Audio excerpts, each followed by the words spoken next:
Help support the companies that support our community.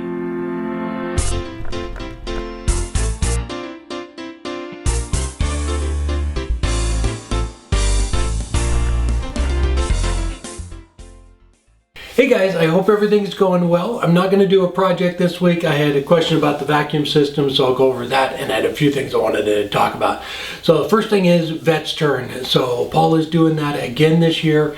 There's going to be 8 veterans that benefit from this, so I will put a link down below in the description to that. Go check that out if you know anybody that can benefit from them.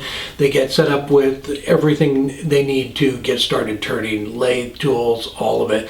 We were a part of it last year, and we were happy to be a part of it again. Go check out the link in the description if you know anybody that would benefit from it. All right. The next thing is the Small Turning Expo. That is next month. That's November 5th and 6th. So if you're interested, there are a ton of great demonstrators that are going to be a part of that. And I will have a link down below in the description for that. And the last thing is, I don't know if you heard, but Glenn Sr.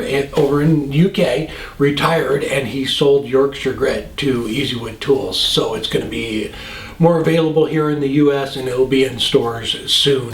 So I'm super excited about that. It was, Glenn has had it for years, but he wanted to retire, so Easywood Tools took over that. So that's going to be nice. You'll be able to find it in the stores soon.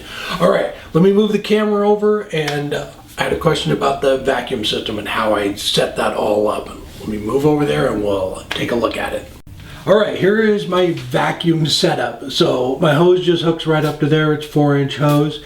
And so this little flex tube here, I picked this up at Woodcraft, so I can move this wherever I want up and down the lathe, and I can slide it back and forth. So I have these little locking screws that just go down there, so you can actually twist it up, lock it down where if you're sanding or whatever. So that is all it really is. I made the whole thing out of plywood, and every lathe is a little bit different, so depending on your lathe, you'll have to adjust this little part right here. I went down right underneath the ways here, under the supports, so that when I slide my tool, sorry about that, down, the bolt that's underneath it doesn't hit. So you need to make sure that that's not sticking up and hits the bolt.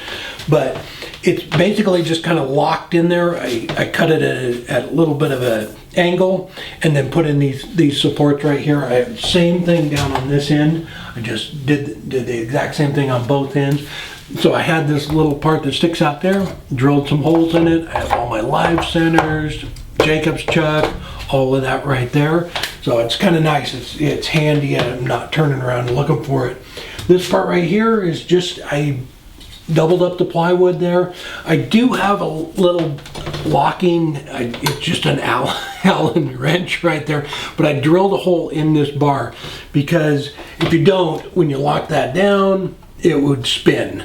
So if you pull that out of there, it just spins around. So you kind of need to, mess around with it and come up with a way to lock that down. I just drilled a hole in it to lock it down like that, but it works really well.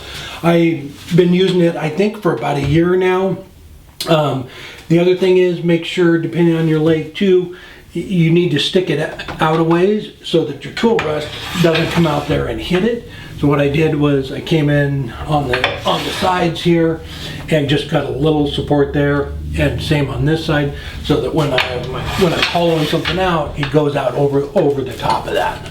See that, how it runs out right over the top of it, because if that ran all the way down, it would hit. So you kind of just need to adjust it and make it kind of custom to your lathe, especially this part right here, and just make sure that it's not getting in the way of anything that your tool rest or banjo. But yeah, it works really well. I think it's been at least a year, and I really haven't had any issues with it. It works great. All right, hope that answers your question. And yeah, you just kind of have to customize that little part right there, but make sure that the centerpiece down there is underneath your supports so that banjo slides all the way down. All right, I hope that cleared up any questions about the vacuum system. Like I said, it works great. I haven't had any complaints with it. And it's nice because you can take that tube, that flexible tube, and just bring it right up underneath the tool rest. I even turn it on when I'm doing just rough turning. It sucks up all that fine dust. All right, the links to the Small Turning Expo and Vets Turn are both in the description. All right, I hope everybody has a good weekend. Take care.